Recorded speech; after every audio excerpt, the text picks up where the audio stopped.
दोस्तों, मेरा आपसे एक सवाल है कि क्या आप पैसा कमाने के लिए जिंदगी भर काम करेंगे या एक ऐसा सिस्टम क्रिएट करेंगे जहां पैसा आपके लिए काम करे। सोचिए, आपकी हर महीने सैलरी आती है, उसमें से ईएमआई कटती है, सभी बिल्स पे होते हैं और किसी किसी महीने थोड़ा बहुत बच भी जाता है। फिर अगले महीने वही साइकिल रिपीट होती है, अगला महीना अगली टेंशन। लेकिन क्या आपने कभी सोचा है कि ये बोरिंग सी लाइफ आखिर कब तक झेलनी पड़ेगी? फाइनेंशियल फ्रीडम सिर्फ अमीर बनने का सपना नहीं है, ये एक ऐसी स्थिति है जहाँ पैसा आपकी जरूरतों से ज्यादा होता है और आपकी जिंदगी आपकी मर्जी से चलती है। और इस जर्नी की शुरुआत होती है सिर्फ इन्वेस्टिंग से। इस वीडियो में हम बात करेंगे कि फाइनेंशियल फ्रीडम आखिर होती क्या है, इन्वेस्टिंग क्यों जरूरी है और कैसे आप धीरे धीरे एक ऐसी लाइफ बना सकते हो जिसमें पैसा आपका गुलाम हो। तो दोस्तों, तैयार हो जाइए पैसों की दुनिया समझने के लिए और अपनी आजादी की तरफ पहला कदम बढ़ाने के लिए। 3 दोस्त होते हैं, रवि, अमन और दीपक, जो बचपन से ही साथ में रहते थे। लेकिन नौकरी करने के लिए ये तीनों के रास्ते अलग अलग हो गए। कॉलेज के बाद रवि की जॉब लगी 50,000 रूपए की, अमन की 55,000 की और दीपक की सबसे ज्यादा 1 लाख रुपए की जॉब लगी। इन सबका पैसा कमाने का तरीका लगभग सेम रहा, लेकिन पैसों को ग्रो करने के लिए और इन्वेस्टिंग की सोच बिल्कुल अलग अलग थी। रवि ने अपने घर वालों से सुना था कि बेटा, पैसों का पेड़ जितनी जल्दी लगाओगे उतनी जल्दी वो फल देगा। मतलब जितनी जल्दी इन्वेस्टिंग स्टार्ट करोगे उतनी ही जल्दी और ज्यादा पैसा ग्रो होगा। रवि ने कॉलेज के दिनों से ही पढ़ाई के साथ साथ इंटर्नशिप करी थी, इसलिए उसको 50,000 रूपए पर मंथ की सैलरी आसानी से मिल गई। और इसलिए 21 साल की उम्र में जब लोग आईफोन की ईएमआई भर रहे थे, तब रवि हर महीने 6-7 हजार रूपए इन्वेस्ट कर रहा था। उसने सिर्फ अपने घर वालों की ही बातें मानी और जितनी जल्दी शुरू हो सकती थी उतनी ही जल्दी इन्वेस्टिंग स्टार्ट की। सभी दोस्त उससे कहते थे कि यार, तू हमारे साथ पार्टी नहीं करता, कोई ट्रिप पर नहीं जाता, कैसी बोरिंग लाइफ है तेरी। पर रवि चुपचाप सबकी बातें सुनता रहता था और नौकरी के साथ साथ नई नई स्किल्स सीखते रहता था, क्योंकि उसने सोच लिया था कि जैसे जैसे इनकम बढ़ेगी हर साल 10% अपनी इन्वेस्टमेंट भी बढ़ा देगा। रवि बस चुपचाप इन्वेस्ट करता गया। दीपक तो हर चीज पर बहुत रिसर्च करता था, पीपीएफ और क्रिप्टो में हमेशा कंफ्यूज रहता था और एफडी और गोल्ड में हमेशा कंपैरिजन करता रहता था। वह हमेशा वीडियोज देखता और कहता, मैं अभी प्लानिंग कर रहा हूँ, जल्दी ही स्टार्ट करूंगा। लेकिन वो जल्दी कभी नहीं आई। अच्छी नौकरी, अच्छी समझ होने के बावजूद भी वो इन्वेस्ट कर ही नहीं पाया, जिस वजह से उसे काफी लंबा समय लगने वाला था। वही अमन एमबीए करके एक अच्छी नौकरी पर लग गया। 55,000 रूपए सैलरी मिली तो पहले ही महीने में एप्पल वॉच ले ली, फिर अगले महीने वीकेंड पार्टी की, ट्रिप पर जाना, ये सब लगा रहता था। उसने सोचा, यार ये जवानी है, अच्छे से एंजॉय करना चाहिए, इन्वेस्टमेंट तो हम बाद में भी कर लेंगे। कुछ सालों बाद अमन ने ये सोचा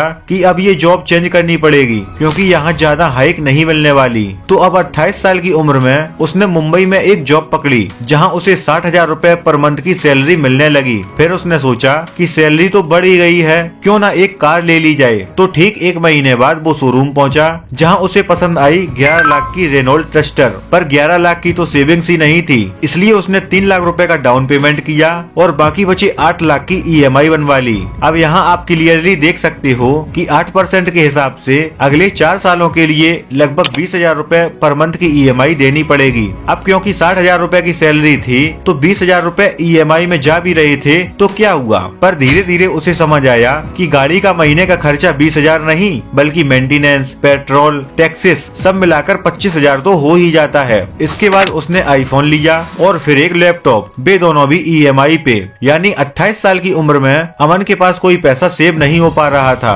आखिरकार 35 की एज तक आते आते अमन पिछले 6-7 सालों में सब कुछ हासिल कर चुका था। हाल ही में उसकी शादी भी हुई और क्योंकि उसकी रिसेंट प्रमोशन भी हुई थी, तो वह अब महीने का 1 से 1.5 लाख रुपए अर्न कर रहा था, जिसमें वो खूब सारा खर्चा करता और अपनी ऐशो आराम वाली जिंदगी जीता। और इसी बीच उसे ख्याल आया कि फैमिली भी बड़ी हो रही है, तो क्यों ना एक बड़ा घर ले लिया जाए। तो उसे एक सोसाइटी में 80 लाख की प्रॉपर्टी पसंद आई, तो उसने भी वही किया जो ज्यादातर न्यूली मैरिड कपल करते हैं, मतलब रेंट नहीं, डायरेक्ट बाई। तो 20 लाख का डाउन पेमेंट करके अमन ने वो प्रॉपर्टी खरीद ली। अमन को ईएमआई से सब कुछ आसान लग रहा था, पहले गाड़ी, फिर गैजेट्स, अब एक घर। लेकिन अमन ये कभी नहीं समझ पाया कि वो लोन्स और डेब्ट के ट्रैप में फंस चुका है, जहाँ एक गलती उसे सड़क पर ला सकती है। तो अब उसे ईएमआई और सिर्फ लोन चुकाने के लिए अगले 30 सालों तक ऑफिस जाना पड़ेगा। पर वो कहते हैं ना, फटे तो फटे पर नवाबी ना घटे। इसलिए उसने घर में एक पार्टी रखी, जिसमें उसने रवि और दीपक को भी इनवाइट किया, सिर्फ ये दिखाने के लिए कि आज वो कितना सक्सेसफुल हो गया है और आज उसके पास गाड़ी है,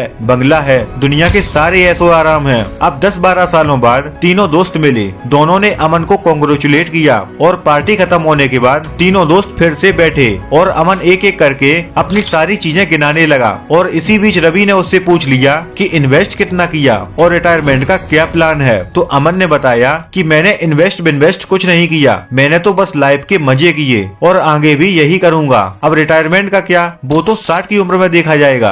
और इसी बीच उसने काउंटर क्वेश्चन करते हुए कहा कि तुम इन्वेस्ट करते हो क्या? तब रवि ने बताया कि भाई मैं तो शुरुआत से ही इन्वेस्ट करते हुए आ रहा हूँ। शुरुआत में मैंने 7,000 रुपए की SIP के थ्रू इन्वेस्ट किया था और साथ ही साथ बढ़ती इनकम के साथ साथ हर साल 10% का स्टेप अप भी करता आ रहा हूँ, जिस पर मुझे 13.5 का एनुअल रिटर्न भी मिल रहा है। और इसलिए बीते 10 सालों में मेरे पोर्टफोलियो की वैल्यू 24,50,000 रुपए हो चुकी है। और इसी बीच रवि ने बताया कि अगले कुछ सालों तक वो 1 रुपए भी इन्वेस्ट नहीं करेगा, परंतु उसकी वेल्थ अब इसी रेट से कंपाउंड होती चली जाएगी। उसने कैलकुलेशन के जरिए अमन को दिखाया कि अब उसका ये पैसा अगले 15 सालों में कैसे कंपाउंड होने वाला है। इस पर अमन ने कहा कि 80 लाख का तो मेरा घर ही है, तो ऐसा कुछ बड़ा थोड़े ना बना लिया तुमने। और इसी बीच उसने दीपक को भी टारगेट किया, जो अभी भी कंफ्यूजन में बैठा था। दीपक ने बताया कि वो अभी तक 25 लाख रुपए सेव कर चुका है, पर कंफ्यूजन इतना है कि उसे आज तक समझ नहीं आया कि आखिर पैसा सही जगह कहाँ इन्वेस्ट करना है।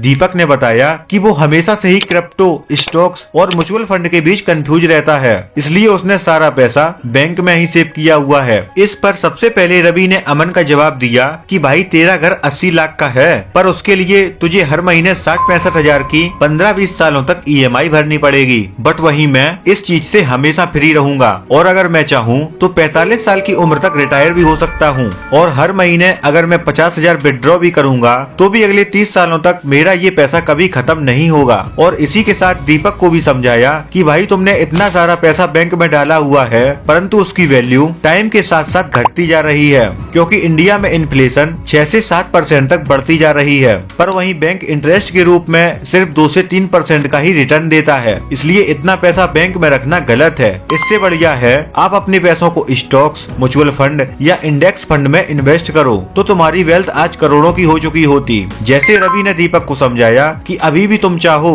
तो तुम इतने पैसों को इन्वेस्ट करके अर्ली रिटायरमेंट हो सकते हो। इस पर दीपक का कहना था वो कैसे? तब रवि ने बताया कि अगर तुम्हें 12-13 सालों में रिटायर होना है तो तुम्हें हर महीने अपने पैसों से 25,000 रुपए हर महीने इन्वेस्ट करने होंगे, वो भी 10% के स्टेप अप के साथ। तो इससे होगा ये कि अगर तुम 25,000 रुपए 10% के स्टेप अप के साथ 12% के इंटरेस्ट रेट से इन्वेस्ट करते हो तो तुम्हारे 12 सालों में 1.2 करोड़ रुपए बन जाएंगे। तो दोस्तों यही है पावर ऑफ कंपाउंडिंग। अब जरा सोचो, अगर तुमने ये प्रोसीजर पहले से स्टार्ट कर दिया होता तो आज तुम्हारे पास अच्छी खासी वेल्थ होती, लेकिन तुमने ऐसा नहीं किया। तुम्हारे बैंक में पड़े पैसे आज भी 25 लाख ही हैं और फ्यूचर में उसकी वैल्यू और परचेजिंग पावर कम होती चली जाएगी। तो दोस्तों आपने देख ही लिया कि कैसे सही प्लानिंग और पावर ऑफ कंपाउंडिंग की मदद से आप एक ऐसा अमाउंट अचीव कर सकते हो जो आपको फाइनेंशियल फ्रीडम शिप देगा। फिर चाहे तो छोटे छोटे बिजनेस या रियल एस्टेट में रेंटल इनकम बना सकते हो। World famous investor Warren Buffett भी